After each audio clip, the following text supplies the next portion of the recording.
Hi everyone, you all are welcome on Law Vita. My name is Aaradhya Gupta और आज हम लोग इस लेक्चर में डिस्कस करेंगे इंटरनेशनल लॉ का बहुत important topic that is the sources of international law.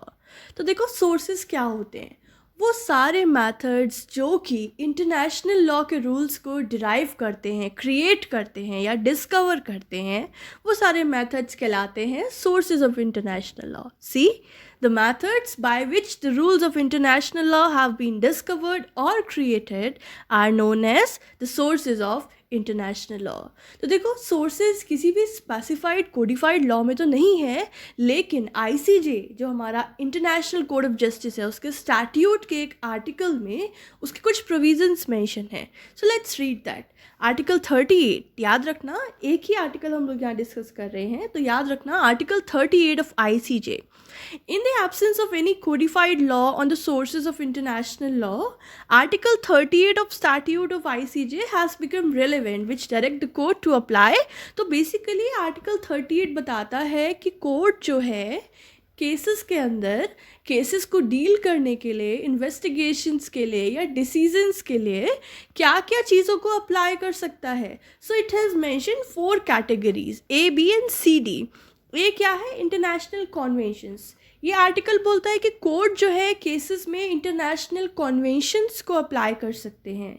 Second, international customs, जितने भी इंटरनेशनल कस्टम्स हैं यानी कि वो सारे हैबिट्स कह लो या वो सारे यूसेजेस जो कि इंटरनेशनल लेवल पर कई सारे कंट्रीज़ ने अडॉप्ट कर लिए, फिर उनको इंटरनेशनल कस्टम्स का रूप मिल गया, तो उन इंटरनेशनल कस्टम्स को भी अप्लाई कर सकती है कोर्ट।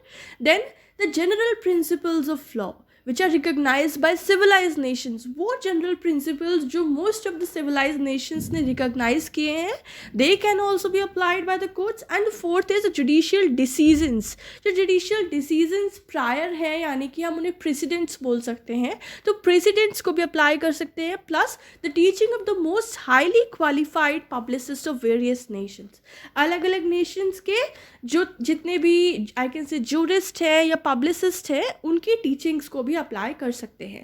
पर इनका क्रोनोलॉजी है, ऐसा नहीं है कि आप सबसे टॉप पे या सबसे प्रायरली टीचिंग्स ही अप्लाई करोगे, नहीं। You have to first apply the conventions, then if convention is missing or it is not applicable, then we'll look up to the custom, then general principles and judicial decisions, and the last will come upon the teachings. So this is a standard chronology, we have to follow that, ठीक है। अब हम लोग इससे यानी कि इस particular provision से और कुछ और स्टडीज़ से डिराइव करते हैं that there are total 7 sources of international law. Those the custom, treaties, general principles of law, judicial decisions, the writing of jurists, equity and the resolution of general assembly। और यहाँ पे इस lecture में हम इन 7 sources को ही discuss करने जा रहे हैं, ठीक है। ये याद कर लो ज़रा जल्दी से, चाहो तो यहीं पे स्क्रीन पॉज करो, रीड करो। Custom, treaty, general principles of law, judicial decisions, the writing of juris, equity. Equity पता है क्या है? 3 आपके प्रिंसिपल्स होते हैं ना, justice, equity and good conscience. So equity and the last is वो रिजोल्यूशंस जो कि जनरल असेंबली ने अडॉप्ट किए हैं, ठीक है। शुरुआत करते हैं पहले सोर्स से जो कि है कस्टम। आप लोग अगर सोशियोलॉजी के स्टूडेंट होंगे ना तो आपने ये शब्द कई दफ़ा सुना होगा, क्योंकि कस्टम जो है, कस्टम एक अलग से चैप्टर है, अलग से सिलेबस है कस्टम का इन द सोशियोलॉजी। फिलहाल हम लोग यहाँ डिस्कस करते हैं custom is the original and the oldest source of international law. हमारे इंटरनेशनल लॉ का सबसे ओरिजिनल और सबसे ओल्डेस्ट सोर्स है custom. It is the most important among all the sources, जितने भी सोर्सेज है उसमें सबसे इम्पॉर्टेंट है। इंटरनेशनल कस्टम होता क्या है ये देखते हैं। It means a kind of qualified practice which is distinguished from the usages by the existence of a legal obligation to act according to the practice. Basically क्या है ये कस्टम, ये वो एक क्वालिफाइड प्रैक्टिस है। देखो, एक हुआ प्रैक्टिस जो कि चीज़ हम लोग अपनाते हैं अपनी रोज़मर्रा की ज़िंदगी में, लेकिन अगर वो प्रैक्टिस को लीगल सैंक्शन मिल जाता है या लीगल ऑब्लिगेशन मिल जाता है तो वो क्वालिफाइड प्रैक्टिस बन जाता है। और जब बहुत सारे नेशंस उस प्रैक्टिस को अडॉप्ट कर लेते हैं या उसको परसीव करते हैं तो फिर वो बन जाता है हमारा इंटरनेशनल कस्टम। आई होप आपको समझ में आया होगा। आगे और डिटेल से और क्लैरिटी आएगी। या फिर कस्टम की एक और डेफिनेशन है, custom is refer to those habits, हमारी वो habits which are regarded as binding upon the states, जो कि स्टेट्स के ऊपर बाइंडिंग हो जाती हैं, उनको स्टेटस मिल जाता है of a international custom and which becomes an essential source of international law. They evolve through the practices and usage of nations and their recognition by the community of nations. और ये जो practices हैं, ये जो habits हैं, ये जो usages हैं, वो कस्टम तब बन जाती हैं जब नेशन से उनको सैंक्शन मिल जाता है या रिकग्निशन मिल जाता है ना। कोई भी चीज़ इंटरनेशनल तब कंसिडर की जाएगी जब एक से ज़्यादा नेशन या कई सारे नेशंस जो हैं उसको रिकग्नाइज करते हैं या उसको एक लीगल इन्फोर्समेंट इंश्योर करते हैं। अब हम ये जानते हैं कि कस्टम और यूजेज में अंतर क्या है। तो देखो, usages means a practice of certain uniformity and consistency. The duty to follow a usage is not of a legal character but a moral one. तो यूजेज क्या है? एक जनरल प्रैक्टिस है जो कि यूनिफॉर्म रहती है और जो कि कई सालों से चली आ रही है, जो कि कई सारे कंट्रीज़ में कंसिस्टेंट है, सिमिलर है, या फिर कई सारे सालों से वो कंसिस्टेंट है।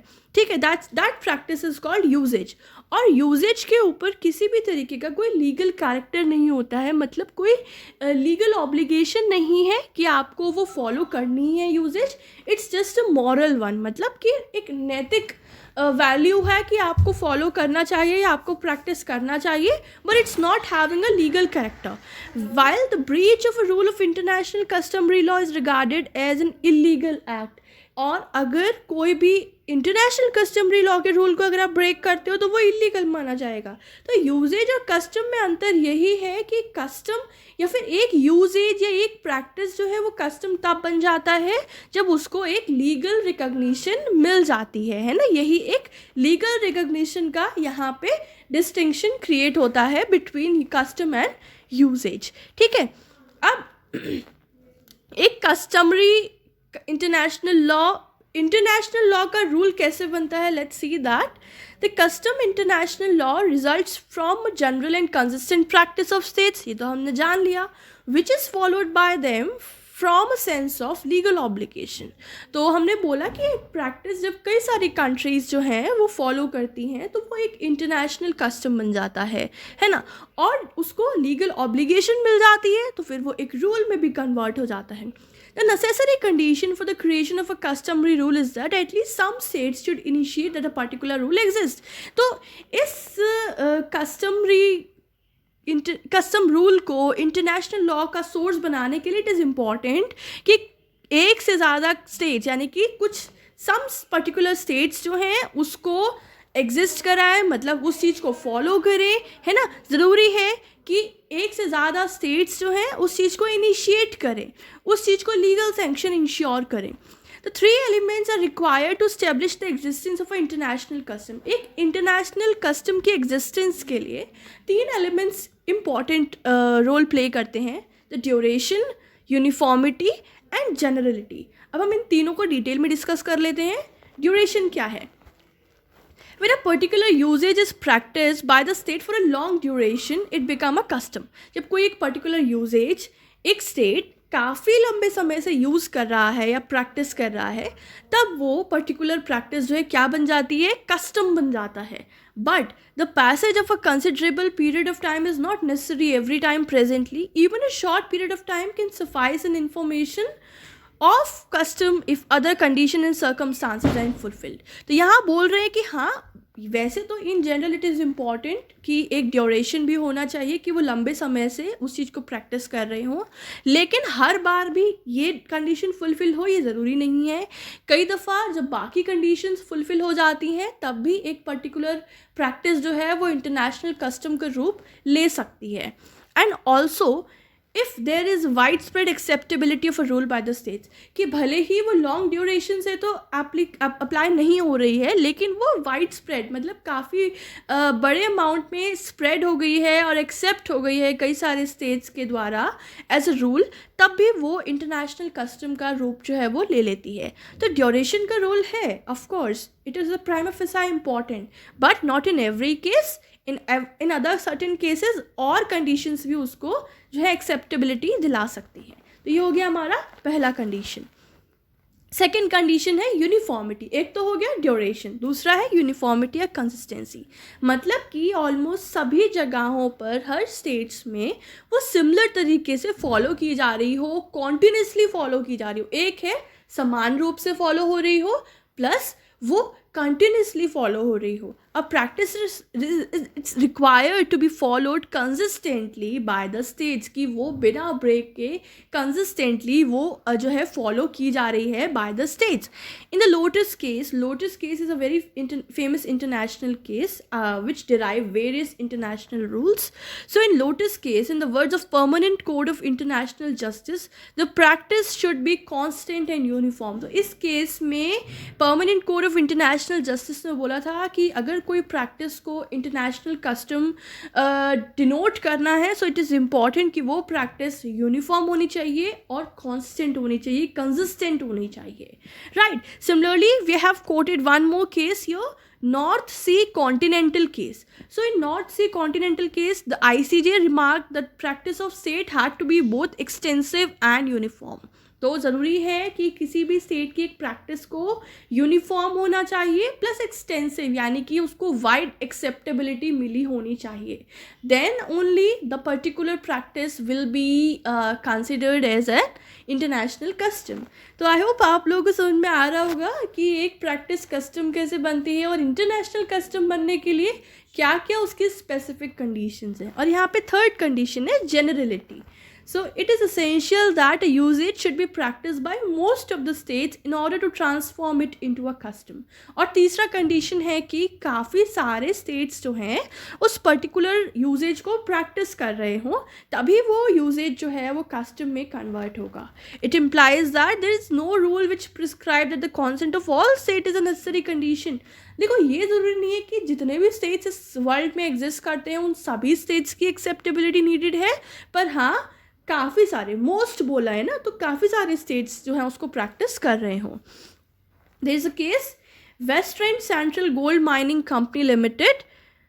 So it was held that it must be proved by satisfactory evidence that the alleged rule is of such a nature and has been so widely accepted that it can hardly be supposed that any civilized state would repudiate it.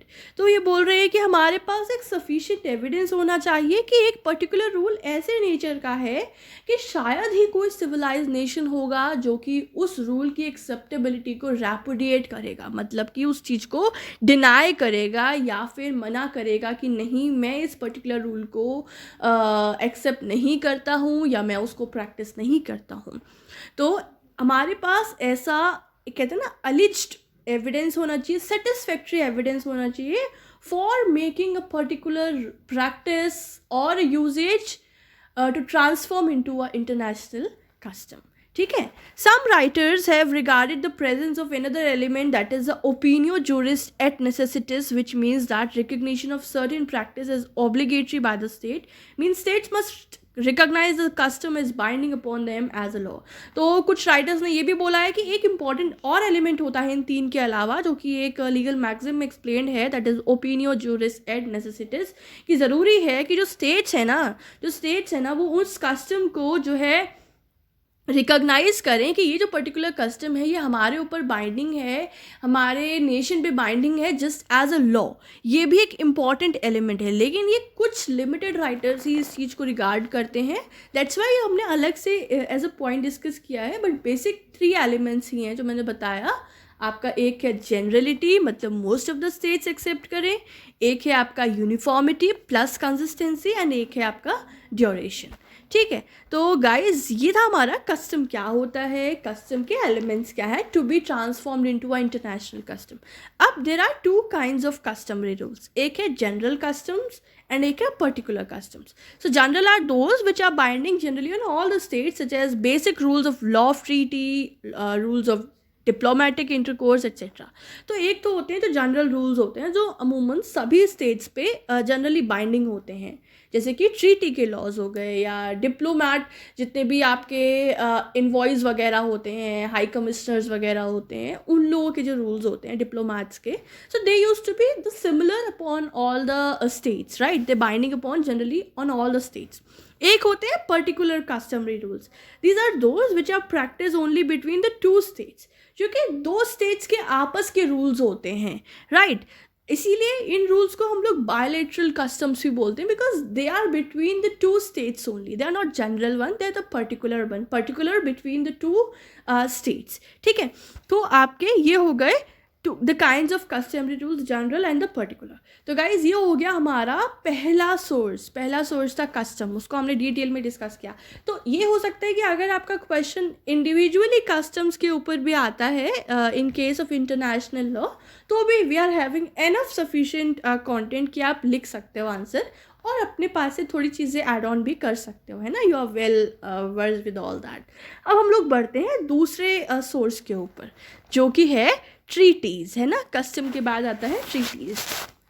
देखिए वैसे तो treaties खुद में एक बहुत ही बड़ा topic है, इसके मेरे पास बहुत ही डिटेल नोट्स हैं, पर अभी हम लोग क्योंकि सिर्फ सोर्सेज डिस्कस कर रहे हैं तो हम लोग बहुत ज़्यादा डिटेल में नहीं जाएंगे कि ऐसा लगे कि हम लोग ट्रीटीज़ ही डिस्कस कर रहे हैं।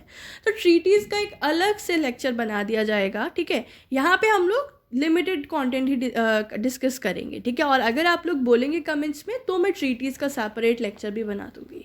फिलहाल ट्रीटीज़ क्या है? International treaties are the most important source of international law. Treaties basically agreements होते हैं between more than one country. Article 38(1)(a) of Statute of ICJ lays down that the court, while deciding any dispute, shall apply international conventions, whether general or particular, establishing the rules expressly recognized by the contesting states. तो 38 जो है article वो बोलता है कि courts को कोई भी डिस्प्यूट डिसाइड करते वक्त इंटरनेशनल कन्वेंशंस को अप्लाई करना चाहिए। और आपको याद होगा मैंने इनिशियली बताया था कि आर्टिकल 38 में 4 आपको कैटेगरीज बोली थी that the court should apply while deciding a case. उसमें सबसे नंबर 1 पे इंटरनेशनल कन्वेंशंस था। उसमें यही था कि कोर्ट्स को डिसाइड करते वक्त केस को इंटरनेशनल कन्वेंशंस अप्लाई करनी चाहिए, चाहे वो जनरल कन्वेंशंस हों चाहे पर्टिकुलर कन्वेंशंस हों, ठीक है। जो भी उसमें रूल्स हैं जो कि कॉन्टेस्टिंग स्टेट्स मतलब जो स्टेट उस पर्टिकुलर कन्वेंशन की पार्टीज़ हैं उन्होंने उसमें रिकॉग्नाइज़ किए हों, एक्सप्रेसली रिकॉग्नाइज़ किए हों।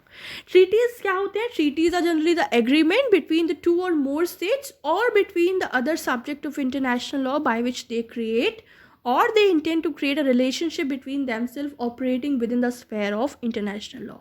तो ट्रीटीज़ एग्रीमेंट्स होते हैं 2 या 2 से ज़्यादा स्टेट्स के बीच में, ठीक है, जिसमें वो लोग अपने रिलेशनशिप क्रिएट करते हैं अलग अलग स्फेयर्स में, इंटरनेशनल लॉ के अलग अलग स्फेयर्स में, जैसे कि एक्सपोर्ट इम्पोर्ट हो गया, ठीक है, आपका कोई ग्लोबलाइजेशन का कोई भी एस्पेक्ट हो सकता है, जैसे कि अभी हम लोग बात करें तो लॉ ऑफ द सी हो गया, लॉ ऑफ द वॉर हो गया, डिप्लोमेटिक लॉज हो गए, ठीक है। ये सारे लॉज के ऊपर अलग अलग एग्रीमेंट, हर चीज़ के ऊपर एग्रीमेंट बनता है। जो भी रिलेशनशिप स्टेब्लिश करना है 2 कंट्रीज़ को या 2 से ज़्यादा कंट्रीज़ को, मिलिट्री, नेवी, वॉटेवर, तो उन सब के लिए ट्रीटीज़ फॉर्म की जाती हैं। Treaties are also known as conventions, protocols, accord etcetera, ठीक है। इसको हम लोग कन्वेंशंस भी बोलते हैं, प्रोटोकॉल्स भी बोलते हैं और अकॉर्ड भी बोलते हैं। ट्रीटीज़ 2 कैटेगरी में फर्दर डिवाइड होती हैं, 2 तरह की होती हैं। पहला है लॉ मेकिंग ट्रीटी, जिन्हें हम लोग जनरल ट्रीटी भी कहते हैं, और दूसरी होती है treaty contract which are also known as the particular treaty. जैसे कि कस्टम भी 2 डिवाइडेड थे ना, general custom and particular custom, in the same way general treaty and particular treaty. तो पहला है लॉ मेकिंग या general treaty. So they are those treaties wherein most of the states of the world community are parties and which are open to accession by others. तो basically ये treaties open रहती हैं, widely open रहती हैं कि जितने भी हमारे वर्ल्ड के अंदर स्टेट्स हैं वो सब उसकी पार्टीज़ हो सकते हैं। मोस्ट ऑफ द कंट्रीज़ जो है उसकी पार्टीज़ होते हैं, एंड कंट्रीज़ ओपन भी होते हैं कि वो उसको एक्सेप्ट करें या डिनाई करें या उसका मेंबर ना बने, ठीक है। दे क्रिएट जनरल और यूनिवर्सल नॉर्म्स, और ये जो ट्रीटीज़ होते हैं ना, ये किसी स्पेसिफिक टॉपिक की बात नहीं करते हैं, ये जनरल नॉर्म्स को डिक्लेयर करते हैं या फिर उसको डिस्कस करते हैं, ठीक है। जनरल नॉर्म्स होते हैं या फिर जो यूनिवर्सल नॉर्म्स होते हैं, जो कि यूनिवर्सली सभी कंट्रीज़ पे, सभी सब्जेक्ट्स पे एप्लीकेबल रहेंगे। They, in course of time, crystallize into rules of universal international law which are binding on all the member states of the world community, be they parties to them or not. और ये लोग कई सारे universal international law के rules frame करते हैं, ठीक है, जो कि ऑलमोस्ट सभी कंट्रीज़ पे बाइंडिंग होगा, चाहे वो कंट्री उस पर्टिकुलर ट्रीटी की मेंबर है, पार्टी है या नहीं है, क्योंकि ये लोग यूनिवर्सल नॉर्म्स बना रहे हैं ना, जो कि सभी कंट्रीज़ पे एप्लीकेबल रहेंगे, ठीक है। These treaties perform the same function in the international field as legislation does in the state field. तो ऑलमोस्ट जो इन ट्रीटीज़ का रोल रहता है, दे आर वेरी सिमिलर, जैसा रोल हमारे म्यूनिसिपल लॉ में, हमारे कंट्री के विद इन जो कि लेजिस्लेशंस का रोल रहता है, in the same way international conventions plays role in the international field, ठीक है। ये हो गया आपका पहला category, general treaties. Now second is the particular treaties, जिन्हें हम लोग ट्रीटी कॉन्ट्रैक्ट भी कह रहे हैं।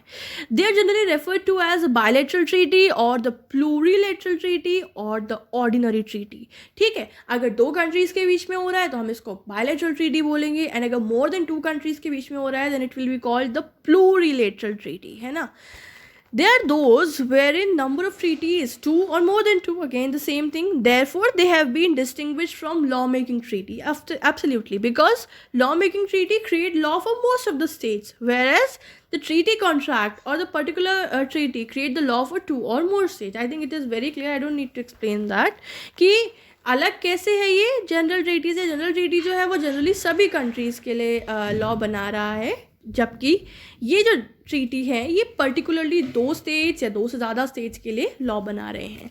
Most of the rules on extradition have evolve through the conclusion of treaty contract. तो यहाँ पे एक एग्जांपल दिया है कि एक्स्ट्राडिशन से रिलेटेड ज़्यादातर जो भी रूल्स डिराइव हुए हैं वो इन ट्रीटी कॉन्ट्रैक्ट से ही हुए हैं, यानी कि ये जो पर्टिकुलर ट्रीटीज़ हैं इन्हीं से डिराइव हुए हैं, राइट। तो अभी फ़िलहाल ट्रीटीज़ के रिगार्ड में हम इतनी ही जानकारी रखते हैं। आगे देखो और भी इंफॉर्मेशन है कि कौन कौन पार्टीज़ होंगे and all this and that, वो अभी इतना इम्पॉर्टेंट नहीं है, वो हम लोग सेपरेटली ट्रीटी के लेक्चर में डिस्कस करेंगे। चलो फिलहाल हम लोग थर्ड सोर्स पे जल्दी से जंप करते हैं, that is the general principles of law. Third category थी ना, फर्स्ट वॉज कस्टम, वो हो गया, ट्रीटी हो गया, और third is general principles of law, and these are those principles which are recognised by the civilised nations, है ना। यही आर्टिकल 38 के पॉइंट सी में मेंशन था। देखिए, general principle of law is a source which comes after treaties and customs. तो ये treaties और कस्टम्स के बाद आता है। It means court is directed to apply general principles only, ध्यान से सुनो, it means court is directed to apply general principles only when there is no treaty relevant to the dispute और where there is no customary international law that can be applied in a particular case. कि हम लोग general principles को तभी apply करेंगे, court तभी apply करेंगे जब हमारे पास, यानी कि कोर्ट के पास कोई रेलेवेंट ट्रीटी नहीं है, प्रिवेल नहीं कर रही है रिगार्डिंग द पर्टिकुलर डिस्प्यूट जो कि इन मैटर है, इन डिस्प्यूट है, और ना ही कोई स्पेसिफिक कस्टमरी रूल एग्जिस्ट कर रहा है, ना ही कोई कस्टम एग्जिस्ट कर रहा है जो कि हम लोग उस पर्टिकुलर केस में अप्लाई कर सकें। तो जब ये दोनों ही चीज़ें एब्सेंट होती हैं तब आता है the role of general principles. तो तब जो है कोर्ट के ऊपर ये ऑब्लिगेशन है कि वो general principles of law which are recognised by civilised nations उनको अप्लाई करें, ठीक है।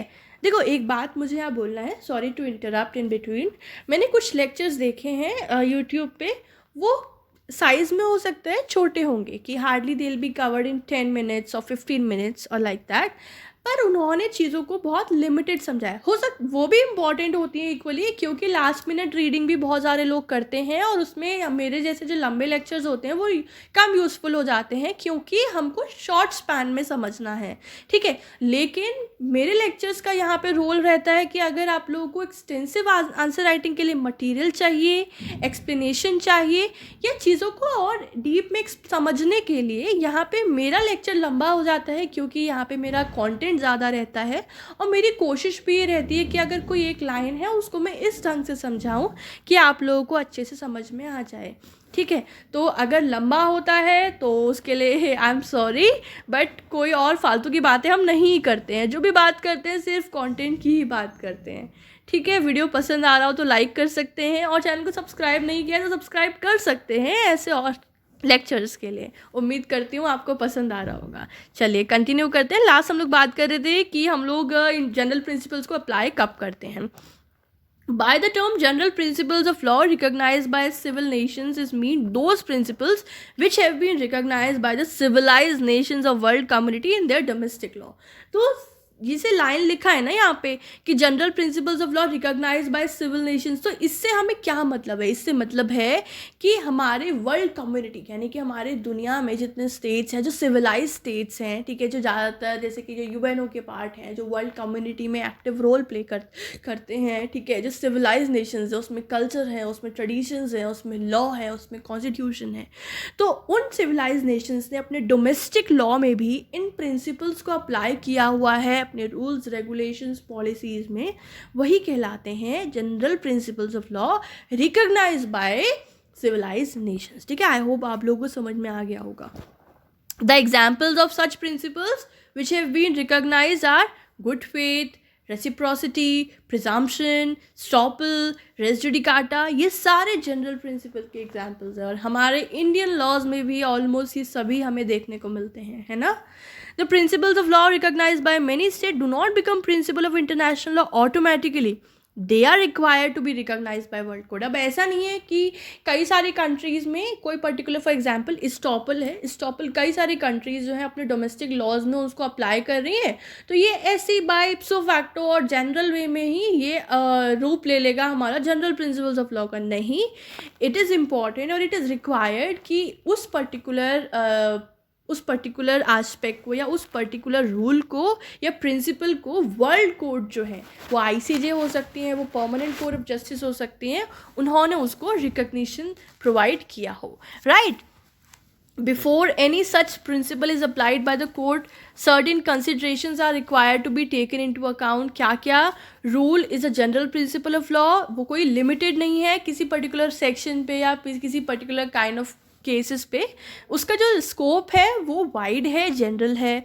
जो रूल है it is recognised by the states, plus the rule is recognised by most of the states, ठीक है। ये कुछ कंसिडरेशंस होती हैं कि how a principle will be use as a source of international law and be termed as the general principle of law. The principle of estoppel was applied in the case of Barcelona traction case and Temple of Priya Vihar case. So इन दोनों ये जो दो leading international cases हैं, इनमें जो principle of estoppel है वो apply किया गया था as a general principle of law. Similarly the principle of res judicata and the principle of circumstantial evidence they were applied by ICJ in the Corfu Channel case, ठीक है। मैंने कुछ cases को कोट किया है so that this will give a edge in the answer writing, right. तो guys ये हो गए हमारे 3 सोर्सेज, ठीक है। उम्मीद करती हूँ समझ में आ रहा होगा। चीज़ें आसान है, बहुत आसान है यार, अच्छे से हो जाएंगी सब। चलो 4th सोर्स देखते हैं, जुडिशियल डिसीजंस। जुडिशियल डिसीजंस क्या है? These are the subsidiary means for determination of rules of law. देखो ये प्राइमरी मीन्स नहीं है, ये सब्सिडरी मीन्स है। Therefore they are the subsidiary और I can say they are the indirect source of international law. तो देखो जो पहले 3 थे they were the primary source, लेकिन जुडिशियल डिसीजन आपका प्राइमरी नहीं है, याद रखना ये सब्सिडरी सोर्स है, इसलिए हम इनको इनडायरेक्ट सोर्स भी बोलते हैं। Because they have no binding force except to the parties to a particular case. Because ये बाइंडिंग नहीं होती हैं एक्सेप्ट जब जो कोर्ट जो है उन जुडिशियल डिसीजंस को अप्लाई करेंगे उस पर्टिकुलर केस में, तो उन पार्टीज़ के ऊपर वो बाइंडिंग होंगी। लेकिन इट इज़ नॉट लाइक कि every state has to be binding upon by these judicial decisions, it is not so, right. Under judicial decision let's discuss the contribution of following. तो अब हम लोग जुडिशियल डिसीजंस की बात करते हैं, तो यहाँ पे हम लोग कुछ जुडिशियल कोर्ट्स का रोल देख लेते हैं, जैसे कि the judicial organ of United Nations, the very first ICJ, international court of justice. So ICJ at present is a main international judicial tribunal. Currently ये मेन इंटरनेशनल जुडिशियल ट्रिब्यूनल है, ठीक है। However, its judicial decisions are binding only to the parties. लेकिन इसके भी जो decisions हैं वो सिर्फ और सिर्फ जो matter in dispute में जो parties हैं सिर्फ उन्हीं के ऊपर binding होता है. ऐसा नहीं है कि their decisions are universal or they have to be applied on every case or on every individual. No, this is not so. The court has used its prior decision for guidance as to the law, for example, for purpose of illustrating or distinguishing the application of particular rules. So, courts ने पहले भी अपने prior decisions जो decisions ICJ ने पहले release किए हैं या हेल्ड किए हैं उनको एज अ गाइडेंस जो है वो यूज़ करते हैं केसेस को डील करने के लिए या इलास्ट्रेट करने के लिए किसी पर्टिकुलर इंस्टेंस को. So court use them. Decisions of court have a great impact on the existing rules of international law and they can't be ignored either by the court itself or by other tribunals. और जो court के decisions है जो judicial decisions हैं देखो हम इसको ignore नहीं कर सकते हैं. इन decisions ने बहुत ही important role play किया है या important impact play किया है in the existing rules of international law. That's why it is also an important source of international law although it is a subsidiary or indirect one. ठीक है, तो ये हो गया पहला ICJ. अब सेकेंड है हमारा awards of international tribunals. So the awards of international tribunals such as the tribunal of permanent court of arbitration और American mix claim tribunal they have also contributed a lot to the development of international law. तो ICJ के अलावा और सारी जो tribunals भी हैं जो इंटरनेशनल ट्रिब्यूनल्स हैं विच आई हैव मेंशन्ड हियर इनके भी इंपॉर्टेंट रोल रहा है. दे have also contributed in the development of international law. Right, I am not going so deep in them. The third is the decisions of municipal courts यानी कि जो हर country की courts होती हैं जैसे कि इंडिया की high courts, supreme court, district courts. So decision of municipal court of state have a little value in international law but the uniform decision of the courts of many states have a tendency to create evidence of international custom. तो देखो वैसे तो जो municipal courts होती हैं उनका decisions जो हैं इंटरनेशनल लॉ पे बहुत कोई मेजर इम्पैक्ट नहीं प्ले करता है, बहुत लिमिटेड वैल्यू रहती है उसके रोल की. लेकिन अगर कोई पर्टिकुलर एस्पेक्ट पे डिसीजन जो है वो कई सारी कंट्रीज़ के कोर्ट्स ने यूनिफॉर्मली दिया है ना, तो वहाँ पे वो एक इम्पॉर्टेंट रोल प्ले कर जाती है. It create an evidence of the international custom, especially in those fields of international law which have interwoven between the international law and municipal law such as nationality, extradition, diplomatic immunities etc. लेकिन और specially उन fields में जो कि international law से related है वो जो कि इंटरनेशनल लॉ और म्यूनिसिपल लॉ के बीच के रिलेशनशिप को सिग्निफाई करते हैं उन फील्ड्स में, तो जो भी डिसीजंस म्यूनिसिपल कोर्ट्स के होते हैं वो एक इम्पॉर्टेंट रोल प्ले करते हैं जैसे कि laws of nationality, extradition, diplomatic immunities etcetera. और यहाँ पे डी कैटेगरी है decision of regional courts. So, the creation of regional international courts for settling the dispute in a particular area is a recent development. तो ये recent development है international law में, the setup of regional courts.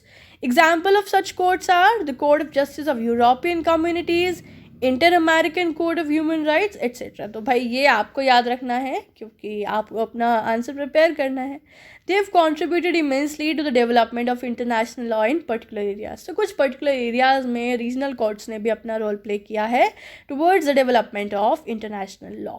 तो ये हो गया हमारा यहाँ पे fourth category, that was the judicial decisions. ठीक है, इसमें हम लोगों ने 4 फर्दर पॉइंट्स डिस्कस किए थे. क्या क्या? पहला ICJ डिस्कस किया, फिर international tribunals, municipal courts and then the regional courts. ठीक है, चलिए अब डिस्कस करते हैं, बहुत थोड़ा पोर्शन बचा है. अब डिस्कस करते हैं writing of juris.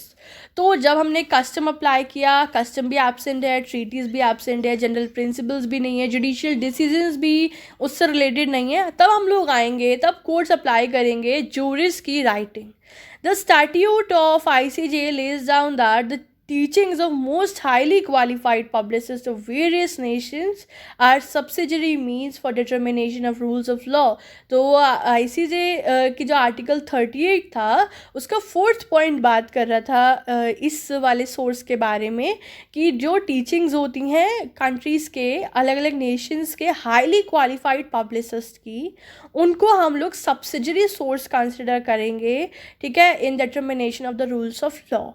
While a publicist or a writer is a highly qualified or not will perhaps be determined by tribunals. तो ये चीज़ कि publicist highly qualified है या highly qualified नहीं है, ये चीज़ तो tribunals के हाथ में, ये चीज़ courts determine करता है, before whom the teaching will be placed as an evidence for determination for rules of law.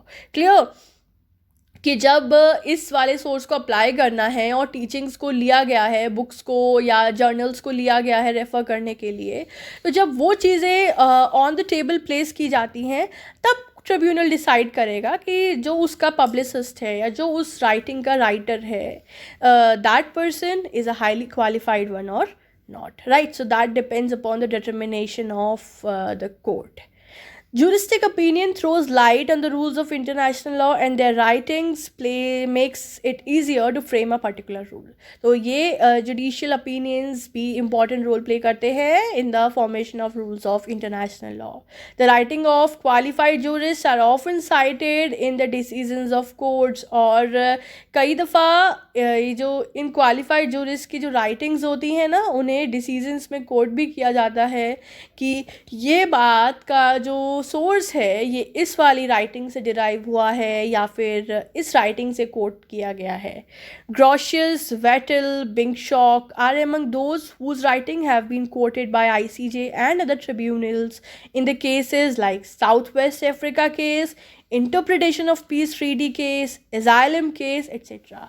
तो यहाँ पे इस पॉइंट में ये बोला गया है कि इंटरनेशनल ट्रिब्यूनल्स ने या ICJs ने कई सारे जो लैंडमार्क इंटरनेशनल केसेस हैं उनमें कई सारे फेमस राइटर्स के या पब्लिसिस्ट की राइटिंग्स को कोट किया था, जैसे कि हुगो ग्रोशियस, वैटल, बेंकरशॉक एक्सेट्रा. और केसेस के नाम आई हैव मेंशन्ड हियर. तो ये हो गया हमारा fifth category, that is a writing of jurist. ठीक है, उम्मीद कर रही हूँ समझ में आ रहा होगा. ठीक है, कोई भी डाउट हो ना तो क्या करना, जिस जगह डाउट हो उसी जगह वीडियो पॉज करना और उसी जगह कमेंट सेक्शन में मेंशन कर देना कि मैम इस पर्टिकुलर पॉइंट पे ये चीज़ समझ में नहीं आई, और अगर मैं कर सकूँगी तो ज़रूर उसका आपका आंसर दूँगी. ठीक है, चलो 6 पॉइंट डिस्कस करते हैं. इक्विटी. तो इक्विटी मैंने बताया था एक इम्पॉर्टेंट प्रिंसिपल होता है, दैट इज़ 3 मेजर प्रिंसिपल्स का एक सब पार्ट है ये, justice, equity and good conscience. So the term equity as a source of international law is use in the sense of fairness, reasonableness which is necessary for the sensible application of more settled rules of law. तो basically equity जो है वो use किया जाता है in the sense कि हमें fairness ensure करना है, हमें जस्टिस इंश्योर करना है, रीज़नेबिलिटी इंश्योर करनी है ना, और हमें एक सेटल्ड रूल ऑफ लॉ को इस्टेब्लिश करना है. सो इन दैट प्लेस हम लोग इक्विटी को यूज़ करते हैं as a source of international law. It is of great importance in those fields where the rules are not readily available. तो हम लोग इक्विटी के सोर्स को जनरली तब यूज़ करते हैं और तब इसका ग्रेट इंपॉर्टेंस होता है जब बाकी रूल्स जो हैं वो अवेलेबल नहीं होते हैं in a particular case with the court. In the absence of specific legal rules, the court must proceed to decide the case in context of general notions. ये जनरल नोशंस होते हैं justice के, justice and equity, and to deduce a new rule on their basis. और इन general principles के basis पे, general principle वो third वाला नहीं, जो जस्टिस के जनरल प्रिंसिपल्स होते हैं, जो इक्विटी के जनरल नोशंस होते हैं, उनके बेसिस पे कोर्ट क्या करते हैं, कई सारे केसेस में नए नए रूल्स को डिराइव करते हैं, डिड्यूस करते हैं. The concept of equity has been referred to in several cases. बहुत सारे केसेस में इक्विटी को यूज़ किया गया है, रेफ़र किया गया है बाय द कोर्ट, जैसे कि Rann of Kutch, arbitration between India and Pakistan in 1968. ये बहुत ही इंपॉर्टेंट केस था, इसमें इक्विटी को रेफ़र किया गया था. The tribunal agreed that equity form the part of international law.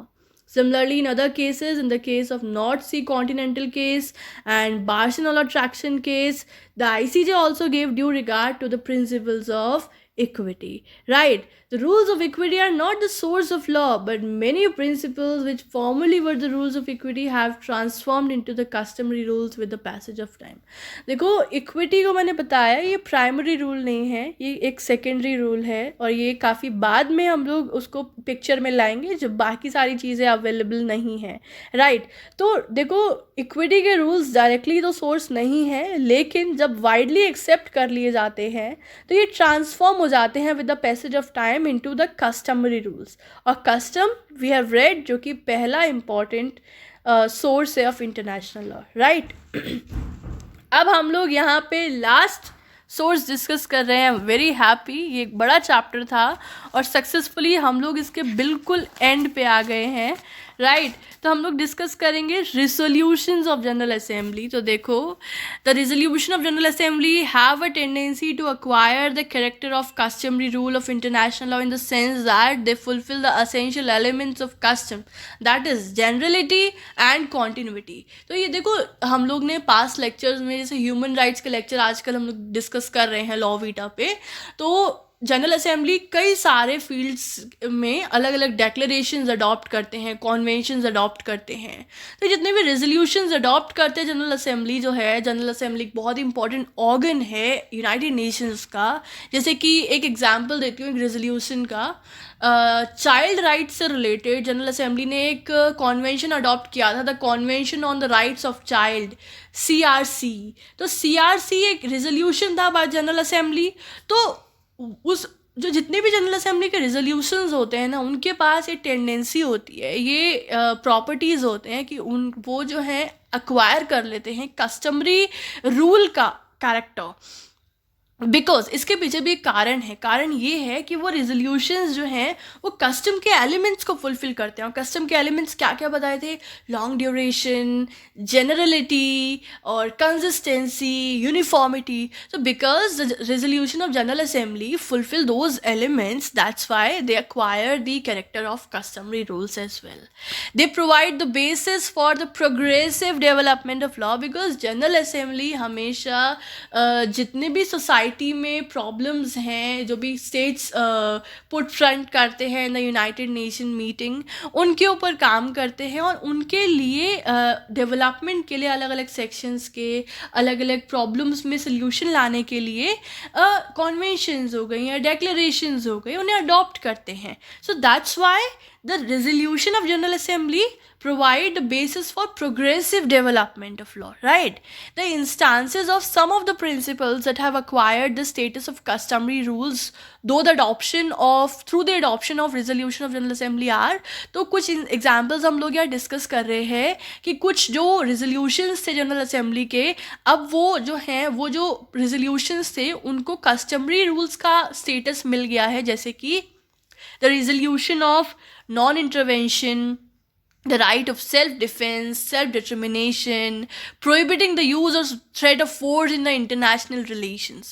तो कुछ एग्जाम्पल्स भी हैं, examples of important law making resolutions जो कि जनरल असेंबली ने अडॉप्ट किए थे. जैसे कि UDHR बहुत ही इम्पॉर्टेंट डिक्लेरेशन था, बहुत ही इम्पॉर्टेंट डॉक्यूमेंट था जो कि ह्यूमन राइट्स की प्रोटेक्शन एंड प्रमोशन के बारे में डील करता है, जो कि जनरल असेंबली ने अडॉप्ट किया था. ठीक है, 10 दिसंबर 1948 को. उसका एक लेक्चर भी मैंने यहाँ डाल रखा है लॉविटा पे, हाल ही में डाला है, आप देख सकते हैं. इसके अलावा the declaration on prohibition on use of nuclear weapon for war purposes 1961, the friendly relations declaration 1970. एक और था हमारा declaration for elimination of harassment और एक्सप्लॉयटेशन ऑफ वुमेन. तो इस तरीके के कई सारे सोशल इश्यूज़ के ऊपर, इकोनॉमिक इश्यूज़ के ऊपर, पॉलिटिकल इश्यूज़ के ऊपर, कल्चरल इश्यूज़ के ऊपर जनरल असेंबली ने डेक्लरेशंस अडॉप्ट किए हैं. And they also in a way play an important role as a source of international law. And with this point we are done with the lecture.